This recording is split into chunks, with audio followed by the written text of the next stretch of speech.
আসসালামু আলাইকুম, সবার আছেন আমরা, আমিও ভালো আছি। আর আজকে ঈদের দ্বিতীয় দিন, আর সবার ঈদ কেমন কাটলো সবাই কমেন্টে জানিয়ে যাবেন। আর আজকে আমার আন্টির বিয়েতে সকাল সকাল চলে যেতেছে আন্টিদের বাসায়, বাড়ির কাছে যাওয়ায় হাইটে চলে যেতেছি।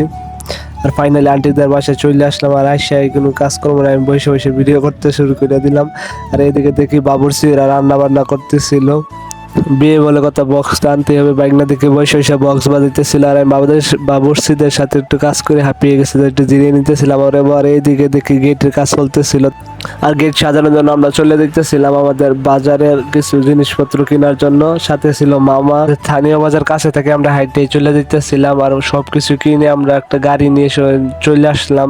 সবকিছু কেনাকাটা করতে আমাদের অনেক সময় লেগে গেছিল, তাই আমরা বাসায় আসে আর দেরি না গেট সাজানোর জন্য বেলুন ফোলাতে শুরু করলাম। আর এই ভিডিওটা এই পর্যন্তই। যদি ভিডিওটা ভালো লাগে লাইক করুন, শেয়ার করবেন। আর পার্ট 2 এর জন্য অপেক্ষা করুন, পার্ট 2 আসতে আসতে। ধন্যবাদ সবাইকে।